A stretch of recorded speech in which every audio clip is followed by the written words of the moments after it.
Bienvenidas y bienvenidos a nuestro análisis. Hoy tenemos sobre la mesa un solo documento, pero es de esos que actúan como una radiografía del poder. Es la Gaceta Oficial de Bolivia con el decreto presidencial NO 5491, firmado ayer 19 de noviembre de 2025. A simple vista, bueno, es el nombramiento de un nuevo ministro, pero el texto en sí es un mapa de cómo el Estado se justifica a sí mismo. Totalmente. La gente suele ver estos documentos como mero papeleo, o sea, burocracia aburrida. Pero en realidad son el código fuente del Estado. Cada línea, cada considerando, cada firma, revela la lógica interna que permite a una persona tomar decisiones que afectan a millones.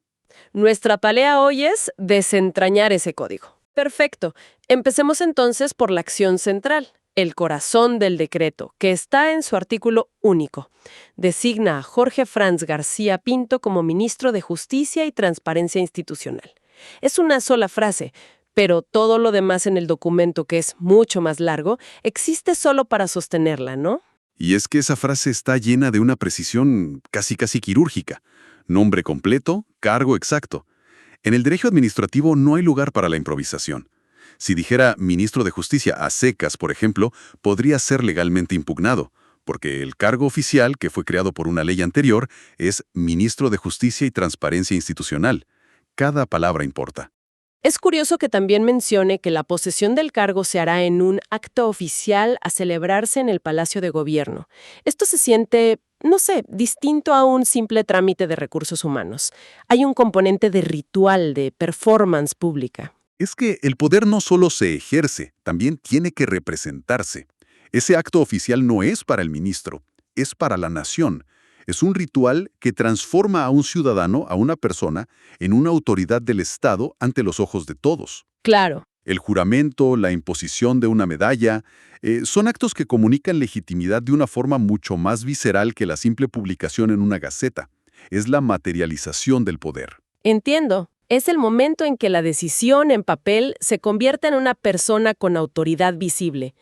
Y claro, todo esto está sellado con la firma del presidente constitucional, Rodrigo Paz Pereira. Ahora, lo que me parece fascinante es la cantidad de texto que precede a esta simple acción de nombrar a alguien. Esta sección llamada Considerando. El considerando. Esa es la parte más reveladora, porque es donde el Poder Ejecutivo, digamos, muestra su trabajo. No puede simplemente decir, nombro a esta persona porque quiero. No, tiene que construir una cadena lógica de autoridad que demuestre que tiene el derecho de hacerlo. Es su defensa legal preventiva. Y esa cadena empieza en el eslabón más alto posible, que es la Constitución Política del Estado. El decreto invoca la definición misma de Bolivia como un Estado unitario social de derecho plurinacional comunitario. ¿Por qué empezar desde tan arriba, desde algo tan abstracto? Porque establece la fuente primaria de toda legitimidad. Es como decir, a ver, todo lo que viene a continuación se enmarca dentro del gran pacto social que nos define como país, y a partir de ahí desciende a lo específico. Cita el artículo 165 que define la composición del órgano ejecutivo. Básicamente, está presentando a los actores, presidente, vicepresidente, ministros. Define el escenario y luego a los personajes.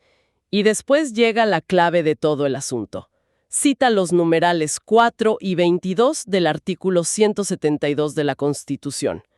El primero que da al presidente la facultad de dirigir la administración pública. Y el segundo, de manera explícita, el poder de designar a las ministras y a los ministros de Estado. Ese es el ancla. Sin el numeral 22, todo el decreto se derrumbaría.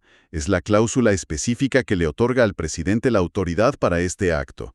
Fíjate que no está tomando un poder, está ejerciendo una facultad que le fue conferida expresamente por la Constitución.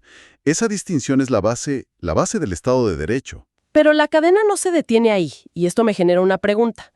El decreto luego baja a otro peldaño y menciona un decreto supremo anterior, el número 4857, este es el que crea el cargo específico de Ministro de Justicia y Transparencia Institucional.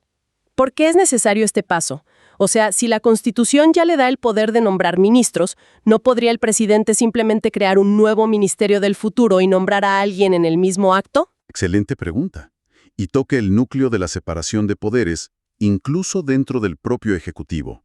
Y la respuesta corta es no. La Constitución le da el poder genérico de nombrar, pero la estructura del Estado, los ministerios que existen, sus funciones, sus presupuestos, deben ser creados por otra norma. Ah, claro. En este caso, un decreto supremo. Es un sistema de control.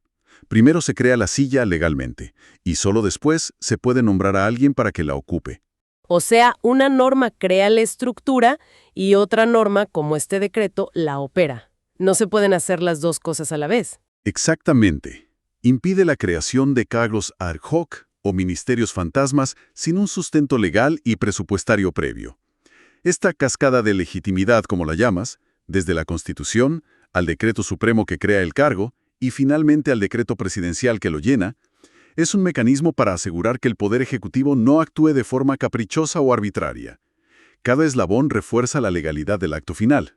Volviendo al artículo único, hay una segunda parte que podría pasar por jerga legal sin importancia. Dice: se abrogan y derogan todas las disposiciones contrarias al presente decreto presidencial. A primera vista, suena redundante. ¿Por qué usar abrogar y derogar? Bueno, lejos de ser redundante, esa frase es una demostración de poder absoluto y una herramienta de seguridad jurídica potentísima.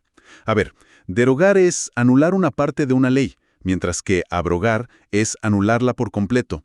Al usar ambas, el decreto está creando un cortafuegos legal. No deja el más mínimo resquicio para la duda. Entonces no es solo un limpiar la pizarra como habíamos pensado. Es algo más contundente. Es mucho más. Es una declaración de que la nueva realidad legal comienza ahora. El Estado está diciendo, con la firma de este documento, cualquier realidad jurídica anterior que entre en conflicto con esta nueva designación queda, legalmente borrada del mapa. ¡Wow! Es el equivalente textual de un cambio de régimen, aunque sea para un solo cargo. Cierra la puerta a que un ministro anterior pueda reclamar su puesto por algún tecnicismo, o a que alguna norma antigua pueda generar ambigüedad. La certeza es total. Visto así, esa línea que parece un formalismo es en realidad una de las partes más importantes. Asegura que la transición de poder, por pequeña que sea indiscutible. Precisamente. En la compleja maquinaria del Estado, con miles y miles de normas coexistiendo, la ambigüedad es el enemigo. Esa frase es el bisturí que extirpa cualquier posible fuente de conflicto legal futuro. Y eso nos lleva al último detalle del documento. Es una nota casi escondida al final que habla de la suscripción obligatoria a la Gaceta Oficial, citando otro decreto, el número 690 del año 2010. Parece una nota administrativa interna, un recordatorio para las oficinas del gobierno, ¿no? Podría parecerlo, sí, pero es quizás el pilar que sostiene todo el edificio de la legalidad pública. Ese decreto que cita obliga a todas, absolutamente todas, las entidades del sector público a estar suscritas a la Gaceta. Pero la implicación es mucho más profunda. Significa que un decreto firmado por el presidente, pero guardado en un cajón de su escritorio, no tiene ningún valor legal. Es decir, el acto de publicación es lo que le da vida. Es lo que lo convierte de una intención privada del gobernante a una norma pública y vinculante para todos. La publicación en la Gaceta Oficial es el mecanismo fundamental de la transparencia y de la certeza jurídica. Claro. Es la garantía de que no existen leyes secretas. Recuerdo un caso hace años en otro país donde un decreto importante fue firmado, pero por un error administrativo no se publicó durante casi 2 semanas. ¿En serio? Sí. Y legalmente durante todo ese tiempo, el gobierno operó bajo una norma que no existía. Fue un caos silencioso que demuestra lo crucial que es este último paso. Un fantasma legal. Me parece increíble. Entonces, el ciclo completo es: la Constitución otorga el poder, los decretos supremos crean la estructura, el presidente ejerce el poder con su firma y la publicación en la Gaceta lo activa, lo hace real para todo el país. Ese es el ciclo de vida de la ley en el Ejecutivo, exactamente. Sin la publicación, la firma es solo una rúbrica en un papel. Con la publicación, se convierte en la voluntad del Estado, de conocimiento obligatorio para todos y, por lo tanto, exigible ante los tribunales. Cierra el círculo de la legitimidad. Al final, lo que tenemos aquí es una lección fundamental.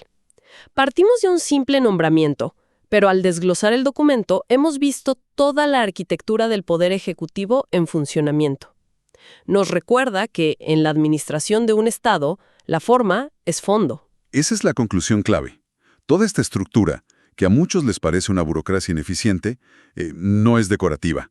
Es el andamiaje que sostiene el Estado de Derecho. Es la diferencia fundamental entre una orden arbitraria de un rey y una decisión legítima dentro de un sistema democrático, aunque sea emitida por una sola persona. Es la garantía de que el poder sigue reglas, de que está encadenado a un procedimiento. Y eso nos deja con una idea para reflexionar. Este decreto es una instantánea impecable de un poder ejercido legalmente. El documento establece el qué, la designación de un nuevo ministro con todas las de la ley. Sin embargo, la verdadera pregunta que queda flotando en el aire es sobre el cómo. Este documento es una jaula de reglas perfectamente construida para contener y legitimar un acto de poder. La cuestión ahora es, ¿cómo se ejercerá esa autoridad a partir de mañana? ¿Las futuras acciones del nuevo ministro honrarán el espíritu de ese marco legal, que busca el orden y la justicia? ¿O simplemente usarán esta impecable formalidad como un escudo para ejecutar una agenda que ya estaba decidida de antemano? El decreto es el mapa, pero el territorio real empieza a dibujarse ahora.